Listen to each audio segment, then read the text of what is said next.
Hello friends, स्वागत है आप सभी का हमारे यूट्यूब चैनल में। आज के इस वीडियो में हम लोग देखेंगे जैक क्लास 10th का सेकेंड टर्मिनल का क्वेश्चन मॉडल आ चुका है फ्रेंड्स। तो इस वीडियो में हम लोग करेंगे सेट 1 को, ठीक है। तो फ्रेंड्स यहाँ पर देखिए, इसमें देखिए क्लास 10th है और अगर सब्जेक्ट के बारे में बात करें तो इसमें हम लोग विज्ञान साइंस को करने वाले हैं, ठीक है। तो इसमें देखिए टोटल आप लोग का पूर्णांक जो होगा वो कितना होगा, तो 40 का होगा। और आप लोगों को समय कितना मिलेगा, तो 1 घंटा 30 मिनट, मतलब 1.5 घंटा आपको समय दिया जाएगा।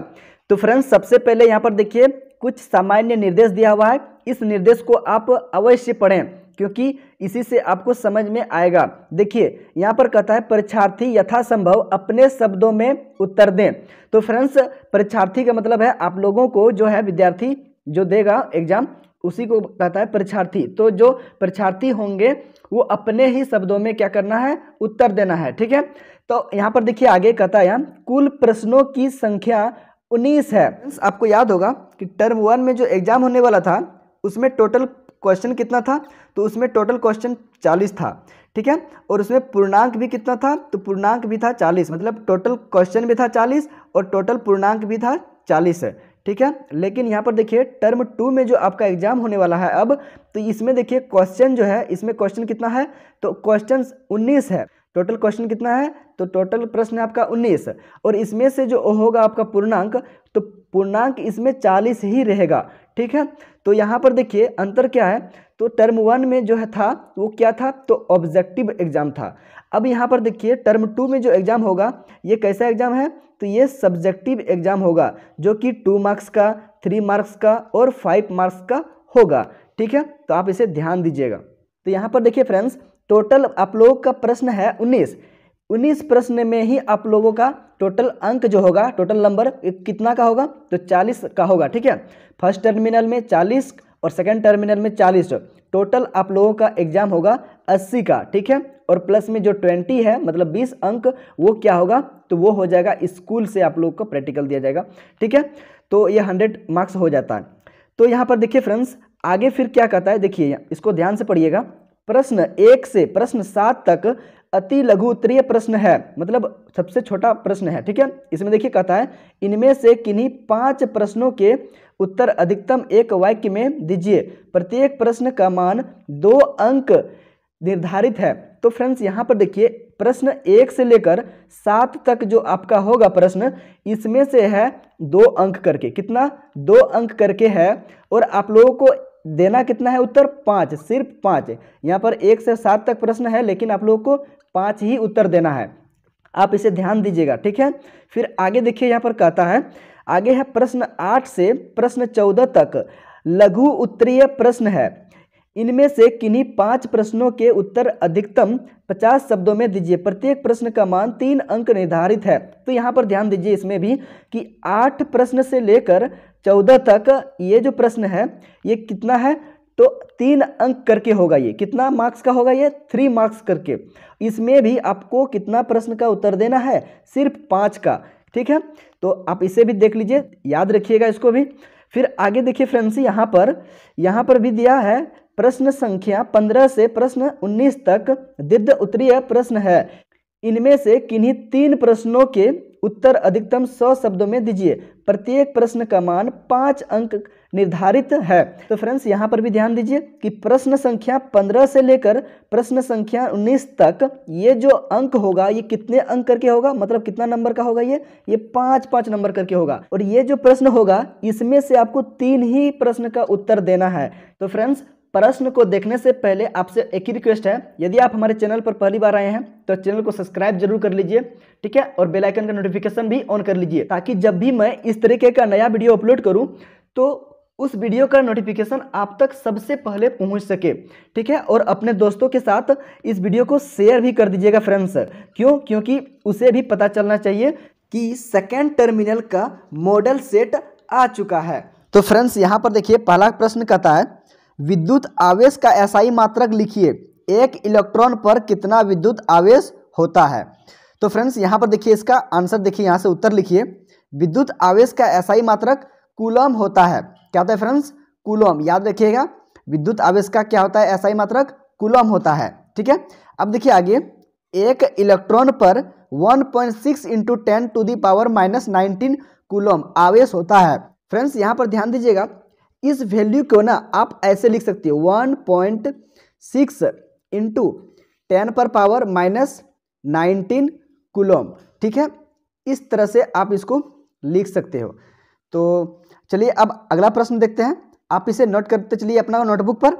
फिर आगे देखिए 2 नंबर का प्रश्न, इसमें देखिए कहता है वोल्ट मीटर का प्रयोग कौन सी भौतिक राशि मापने में की जाती है, इसे विद्युत परिपथ में किस तरह संयोजित किया जाता है। तो चलिए इसका उत्तर देखते हैं।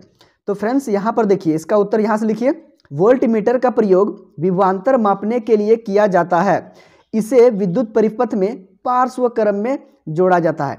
तो फ्रेंड्स याद रखिएगा कि वोल्ट मीटर जो होता है ना, किसको मापने के लिए करते हैं, तो विभवांतर को मापने के लिए इसका प्रयोग करते हैं, ठीक है। और यहाँ पर देखिए विद्युत परिपथ में इसको किस क्रम में जोड़ते हैं, तो विद्युत परिपथ में वोल्ट मीटर को पार्श्व क्रम में जोड़ा जाता है। ये पॉइंट बहुत ही इंपॉर्टेंट है, आप इसको याद रखिएगा। तो आप इसे नोट कर लीजिए अपना कॉपी पर। फिर आगे हम लोग देखेंगे 3 नंबर का प्रश्न, इसमें देखिए कहता है एक ऐसी धातु का उदाहरण दीजिए जो कमरे के ताप पर द्रव अवस्था में पाया जाता है, ठीक है। बहुत इंपॉर्टेंट क्वेश्चन है।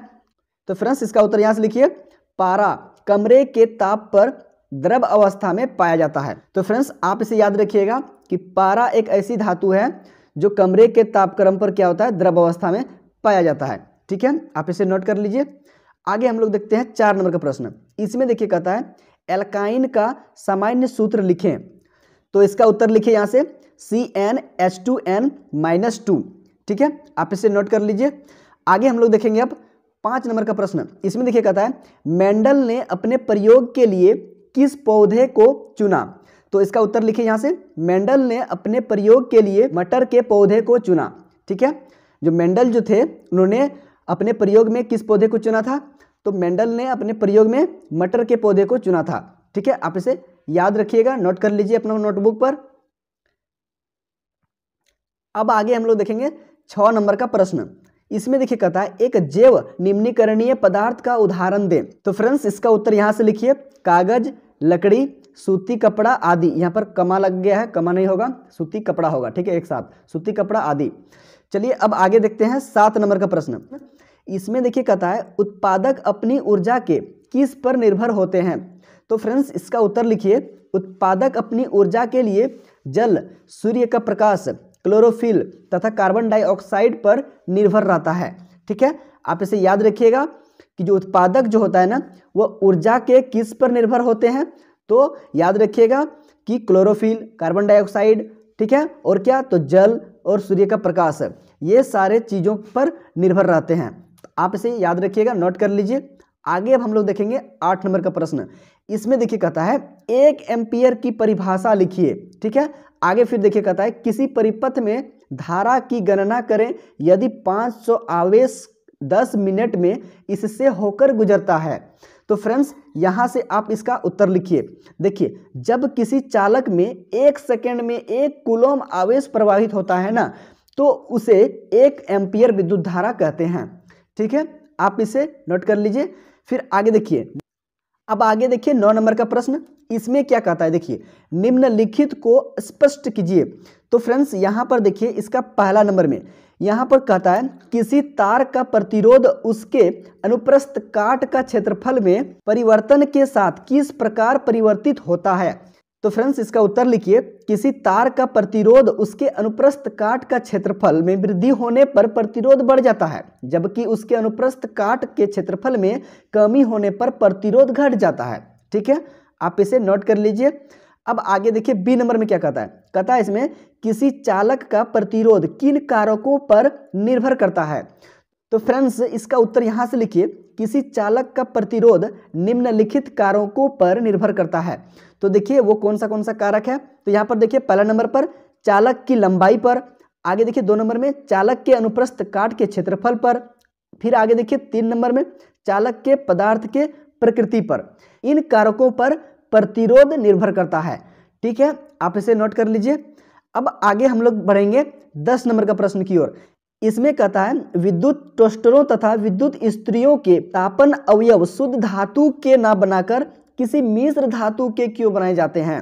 तो फ्रेंड्स इसका उत्तर यहाँ से लिखिए, विद्युत टोस्टरों तथा विद्युत स्त्रियों के तापन अवयव शुद्ध धातु के न बनाकर किसी मिश्र धातु के बनाए जाते हैं, क्योंकि मिश्र धातु का गलनांक शुद्ध धातु की अपेक्षा काफ़ी ज़्यादा होती है, जिसके कारण यह गर्म होने पर भी जल्दी पिघलता नहीं है। ठीक है, तो आप इसे नोट कर लीजिए। अब आगे हम लोग बढ़ेंगे 11 नंबर का प्रश्न की ओर। इसमें देखिए कहता है 3 पर्यावरण हितैषी अभ्यास लिखें। तो फ्रेंड्स इसका उत्तर यहाँ से लिखिए, 3 पर्यावरण हितैषी अभ्यास निम्नलिखित है। तो इसमें देखिए पहला नंबर में प्लास्टिक के थैले के स्थान पर कपड़े की थैली का इस्तेमाल करना। दूसरा नंबर में देखिए गाड़ी के अपेक्षा साइकिल का प्रयोग ज़्यादा करना। फिर तीसरा नंबर में देखिए हर जगह कूड़ा कचरा नहीं जमा करना। तो फ्रेंड्स ये सारे जो अभ्यास हैं ये क्या है? तो ये पर्यावरण हितैषी है, मतलब ये पर्यावरण को कोई नुकसान नहीं पहुंचाने वाले हैं। तो ये आप नोट कर लीजिए। अब आगे हम लोग बढ़ेंगे 12 नंबर का प्रश्न की ओर। इसमें देखिए कहता है समजात अंग से आप क्या समझते हैं, उदाहरण दें। तो इसका उत्तर यहाँ से लिखिए, ऐसे अंग जो उत्पत्ति तथा रचना में समान होते हैं पर कार्य में भिन्न होता है, समजात अंग कहलाते हैं। तो यहाँ से देख लीजिए उदाहरण में, पहला उदाहरण देखिए पक्षी के पंख तथा घोड़े के अग्रपाद। आगे 2 नंबर में देखिए मनुष्य की बाजू तथा गाय की अग्रपाद। आगे 3 नंबर में देखिए मेंढक के अग्रपाद तथा पक्षी के पंख। तो ध्यान दीजिएगा फ्रेंड्स, ये ऐसे अंग हैं जो उत्पत्ति तथा रचना में समान होते हैं, ठीक है, पर कार्य में भिन्न होता है। ठीक है, इसी को समजात अंग कहते हैं। ठीक है, पक्षी और घोड़े के जो अग्रपाद और इसके पंख जो होते हैं वो क्या होते हैं, वो समान होते हैं। ठीक है, कैसे? तो उत्पत्ति के रचना के आधार पर जो होता है उसका समान होता है। उसी प्रकार मनुष्य की बाजू जो होता है वो गाय की अग्रपाद के जैसा होता है, लगभग उसी तरह। फिर देखिए आगे मेंढक का जो अग्रपाद होता है वो पक्षी के पंख जैसा ही होता है। तो आप इसे नोट कर लीजिए। अब आगे हम लोग देखेंगे 13 नंबर का प्रश्न। इसमें देखिए कहता है परितंत्र में अपमार्जकों की क्या भूमिका है। तो फ्रेंड्स इसका उत्तर यहाँ से लिखिए, परितंत्र में अपमार्जक मृत जैव अवशेषों का निपटान करता है। यह मृत शरीर को अपने भोजन के लिए प्रयोग करते हैं तथा वे जटिल पदार्थों को सरल पदार्थों में परिवर्तित कर देते हैं। ठीक है, आप इसे नोट कर लीजिए। अब आगे हम लोग देखेंगे 14 नंबर का प्रश्न। इसमें देखिए कहता है समजातीय श्रेणी क्या है, उदाहरण के साथ समझाइए। तो फ्रेंड्स इसका उत्तर यहाँ से लिखिए, ऐसा कार्बनिक यौगिक जिसमें एक ही प्रकार के प्रकार्यात्मक समूह होते हैं उसे समजातीय श्रेणी कहते हैं। जैसे यहाँ पर देखिए इन सबों में प्रकार्यात्मक समूह क्या है, तो समान है। तो आप इसे नोट कर लीजिए। फिर आगे हम लोग बढ़ेंगे 15 नंबर का प्रश्न की ओर। इसमें कहता है श्रेणी क्रम संयोजन को परिभाषित करें। एक विद्युत परिपथ में 3 प्रतिरोधक जिनके प्रतिरोध क्रमशः R1, R2 तथा R3 हैं को श्रेणी क्रम में जोड़ा गया है। विद्युत परिपथ का तुल्य प्रतिरोध के लिए व्यंजक प्राप्त करें।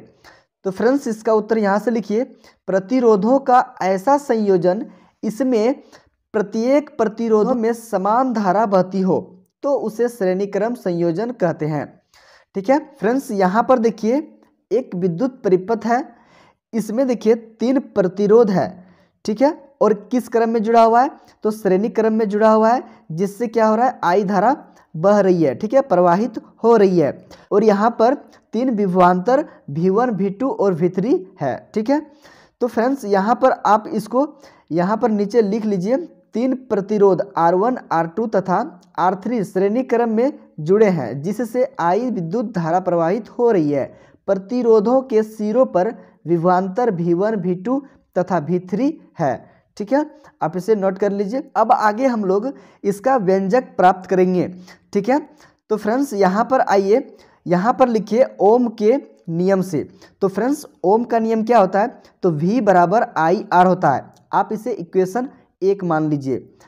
फ्रेंड्स यहाँ पर देखिए, चूंकि ओम के नियम से V बराबर IR होता है, इसलिए अगर V1 को निकालेंगे तो क्या हो जाएगा, IR1, ये समीकरण 2 हो जाएगा।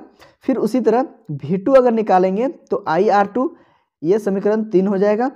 आगे फिर V3 निकालेंगे तो IR3, इसको हम लोग समीकरण 4 मान लेंगे। ठीक है, अब आगे इसको हम लोग हल करेंगे। देखिए चूंकि कुल विभवांतर भी होता है, मतलब टोटल विभवांतर क्या होता है, भी होता है, इसीलिए भी बराबर क्या हो जाएगा, V1 plus V2 plus V3, तीनों विभवांतर को हम लोग जोड़ देंगे। ठीक है, अब देखिए समीकरण 1, 2, 3 एवं 4 से लेंगे, मतलब चारों इक्वेशन को, चारों समीकरण को लेंगे तो क्या होगा, देखिए आई आर बराबर क्या हो जाएगा, IR1 plus IR2 plus IR3। अब यहाँ से देखिए फ्रेंड्स, इसमें भी आई है, इसमें भी आई है और इसमें भी आई है, तीनों का आई को कॉमन कर लेंगे। ठीक है, तो यहाँ से इसको कॉमन कर लिए तो बचा क्या हमारा, R1 plus R2 plus R3, तो यहाँ पर आई निकल गया। अब आई से आई यहाँ कट गया, तो यहाँ पर हमारा जो व्यंजक निकल के आया वो क्या आया, देखिए R बराबर R1 plus R2 plus R3, ये हमारा व्यंजक निकल के आ गया। ठीक है, तो आप इसे नोट कर लीजिए। अब आगे हम लोग देखेंगे 16 नंबर का प्रश्न। इसमें देखिए कहता है दिए गए परिपथ आरेख में, तो फ्रेंड्स यहाँ पर देखिए एक परिपथ आरेख दिया हुआ है जो कि ये समांतर क्रम में जुड़ा हुआ है। प्रतिरोध R1, प्रतिरोध R2 और प्रतिरोध R3 12 वोल्ट दिया हुआ है, ये इस तरीके से यहाँ पर जुड़ा हुआ है। ठीक है, अब यहाँ पर आगे देखिए प्रतिरोधों को R1, R2 तथा R3 के मान क्रमशः 5 ओम, 10 ओम और 30 ओम है तथा इन्हें 12 वोल्ट की बैटरी से संयोजन किया जाता है। तो यहाँ देखिए पहला नंबर में कहता है पहले परिपथ का कुल प्रतिरोध, दूसरा नंबर में कहता है परिपथ में प्रवाहित कुल विद्युत धारा, और देखिए तीसरा नंबर में कहता है प्रत्येक विद्युत प्रतिरोध से प्रवाहित विद्युत धारा परिकलित कीजिए। तो यहाँ से 3 क्वेश्चन कहा है, तीनों का आंसर निकालना है, तो सॉल्व करेंगे। चलिए आगे, तो इसका सॉल्यूशन लिखिए। R1 का वैल्यू 5 ओम, R2 का वैल्यू 10 ओम और R3 का वैल्यू 30 ओम और विभवांतर दिया है 12 वोल्ट। ठीक है, तो इसको हम लोग कैसे लिखते हैं, समांतर क्रम में अगर जुड़ा हुआ है परिपथ, तो फ्रेंड्स समांतर क्रम का सूत्र क्या होता है, 1/R बराबर 1/R1 plus 1/R2 plus 1/R3। इसी में हम लोग क्या करेंगे, R1 का मान, R2 का मान और R3 का मान को यहाँ पर रखेंगे। ठीक है, तो चलिए इसको रखते हैं। देखिए R1 का मान कितना था 5, तो यहाँ पर 5 रखेंगे। R2 का मान कितना था 10, तो यहाँ पर 10 रखेंगे। R3 का मान कितना था 30, तो यहाँ पर हम लोग 30 रख देंगे। अब देखिए यहाँ पर देखिए ये सिंपल एक भिन्न का जोड़ बन गया। ठीक है, तो यहाँ पर हम लोग इसको भिन्न वाला जोड़ बना देंगे। कैसे बनाते हैं, देखिए यहाँ पर पहले 5, 10 और 30 का एलसीएम लेंगे। ठीक है, एलसीएम क्या होता है 30 आएगा, इसका एलसीएम लीजिएगा। तो अब यहाँ देखिए 5 का टेबल कितना टाइम्स पढ़ेंगे कि यहाँ पर 30 आ जाएगा, मतलब 5 का पढ़ा कितना बार पढ़िएगा 30 आएगा, तो 6 बार में 30 आता है। तो इसको क्या करेंगे, अंश में ले जाके गुना कर देंगे। तो अंश में गुना करने पर क्या होगा, 6 एका 6, तो यहाँ पर 6 आ जाएगा। ठीक है, अब उसी प्रकार यहाँ से हम लोग इसको करेंगे, 10 का पढ़ा कितना बार पढ़ेंगे कि 30 आएगा, तो 10 तिया 30, 3 बार में, तो 3 को ले जाके क्या करेंगे ऊपर में यहाँ पर गुना करना है। तो यहाँ से क्या आ जाएगा 3 एका 3, यहाँ 3 आ जाएगा। फिर उसी प्रकार यहाँ से 30 का पहाड़ा कितना बार पढ़िएगा कि 30 आएगा, तो इसको पढ़ेंगे एक बार में 30 आ जाएगा। इसको क्या करेंगे नीचे से वहाँ ऊपर मतलब अंश में ले जाके इसको गुना करेंगे, तो 1 को 1 से गुना करने पर क्या होता है, वही संख्या आता है, 1 ही होगा। अब यहाँ पर क्या करेंगे, इन तीनों संख्या को जोड़ देंगे। तो जोड़ने पर क्या आ रहा है हमारा, देखिए 6, 3, 9 और 1 10, यहाँ से ये आ गया 10, 10/30, इसको काटेंगे तो आ जाएगा देखिए कितना, 10 तिया 30, 1/3 निकल के आ गया। यहाँ पर देखिए अब 1/R इज इक्वल टू 1/3 आया है। अगर इसको हम लोग ऊपर लेके जाएंगे, मतलब R को ऊपर लेके जाएंगे, तो यहाँ भी हम लोग क्या करेंगे 3 को ऊपर लेके चल जाएंगे, मतलब यहाँ पर सीधा हम लोग इसका वैल्यू निकालेंगे। तो R का अगर वैल्यू निकालेंगे तो 3 को ऊपर ले जाना होगा, तो यहाँ हो जाएगा 3, तो R का वैल्यू क्या निकल जाएगा 3 निकल के आ जाएगा। ठीक है, तो यहाँ पर देखिए R का वैल्यू निकल के आ गया, R का वैल्यू आ गया 3 ओम। ओम क्या है, तो ओम प्रतिरोध का मात्रक है। ठीक है, अब आगे दूसरा नंबर में कहा था इसमें बी नंबर में कि धारा निकलने, तो I बराबर क्या होता है, देखिए फ्रेंड्स ओम के नियम से क्या होता है, तो यहाँ पर देखिए V बराबर IR होता है। ठीक है, तो हम लोगों को I निकालना है। ठीक है, तो I निकालना है तो क्या करेंगे, R को यहाँ से हटाना पड़ेगा, तो R हटाएंगे तो कहाँ जाएगा, लेफ्ट साइड, मतलब बाईं ओर आ जाएगा। तो यहाँ पर गुना में था तो इधर जाके किस में होगा, भाग में, तो V/R हो जाएगा। मतलब I बराबर क्या होता है, V/R, मतलब धारा बराबर विभवांतर बट्टा प्रतिरोध। तो उसी फॉर्मूला को हम लोग यहाँ पर इसका यूज़ करेंगे, तो I बराबर V/R। तो यहाँ पर देखिए v का वैल्यू तो दिया हुआ है, कितना दिया हुआ है 12, और r का वैल्यू अभी तुरंत निकालें, क्या था 3, तो 3 चौके 12, ये 4 आ गया क्या एम्पियर। ठीक है, एम्पियर मतलब करंट का जो धारा है उसका मात्रक होता है एम्पियर। ठीक है, तो ये आ गया I बराबर 4 एम्पियर। आप इसे नोट कर लीजिए। आगे अब हम लोग देखेंगे सी नंबर, इसको सॉल्व करेंगे। ठीक है, इसमें क्या कहा था, प्रत्येक विद्युत प्रतिरोध से प्रवाहित धारा को निकालने कहा था। ठीक है, तो देखिए इसमें अगर I1 को निकालते हैं तो इसका फॉर्मूला क्या हो जाएगा V/R1, और अगर I2 को निकालते हैं तो V/R2, और I3 अगर निकालते हैं तो इसका फॉर्मूला क्या हो जाएगा V/R3। यहाँ पर देखिए V का वैल्यू दिया हुआ है और R1 का भी वैल्यू दिया हुआ है, दोनों को लिख लेंगे। अब यहाँ पर 5 से 12 को भाग लगाएंगे तो क्या हो जाएगा 2.4 एम्पियर निकल के आ जाएगा, ये हो गया इसका आंसर। उसी प्रकार यहाँ देखिए V का वैल्यू दिया हुआ था और यहाँ R2 का वैल्यू दिया हुआ है। अब 10 से 12 को भाग लगाएंगे तो क्या आ जाएगा 1.2। ठीक है, ये हो गया इसका 1.2 एम्पियर, ये हो गया इसका आंसर। उसी प्रकार देखिए V का वैल्यू इसमें भी दिया हुआ था और R3 का वैल्यू 30 दिया हुआ था। अब 30 से 12 को भाग लगाएंगे तो क्या आ जाएगा 0.4 एम्पियर, ये हो गया इसका आंसर। ठीक है, आप इसे नोट कर लीजिए। अब हम लोग बढ़ेंगे अगला प्रश्न की ओर। आगे है 17 नंबर का प्रश्न। इसमें कहता है धातु तथा अधातु में रासायनिक गुणों के आधार पर अंतर स्पष्ट करें। फ्रेंड्स इसमें ध्यान दीजिएगा, कभी कभी जो होता है ना, या रासायनिक गुणों के जगह पर क्या होता है तो भौतिक गुणों के आधार पर अंतर स्पष्ट करें, इस तरह का प्रश्न आ जाता है। तो इसमें कहा है रासायनिक गुणों के आधार पर अंतर स्पष्ट करें। ठीक है, तो आप इसे ध्यान दीजिएगा। तो चलिए इसका उत्तर देखते हैं। तो इसका उत्तर लिखिए, बाईं ओर धातु लिखिए और दाहिनी ओर अधातु लिखिए। ठीक है, तो इसका पहला अंतर देखते हैं। धातुओं के ऑक्साइड क्षारीय होते हैं, यह लाल लिटमस को नीला कर देता है। अब देखिए यहाँ पर राइट साइड में अधातुओं के ऑक्साइड अम्लीय होते हैं, यह नीले लिटमस को लाल कर देता है। तो आप याद रखिएगा कि धातु लाल लिटमस को नीला कर देता है और अधातु नीले लिटमस को लाल कर देता है, उल्टा होता है। ठीक है, एक दूसरे का उल्टा होता है, ऑपोजिट। अब आगे हम लोग देखेंगे दूसरा अंतर। इसमें देखिए कहता है धातुएं इलेक्ट्रॉन त्याग कर धन आयन बनाती है। ठीक है, अब यहाँ पर देखिए राइट साइड में अधातुएं इलेक्ट्रॉन ग्रहण करके ऋणायन बनाती है।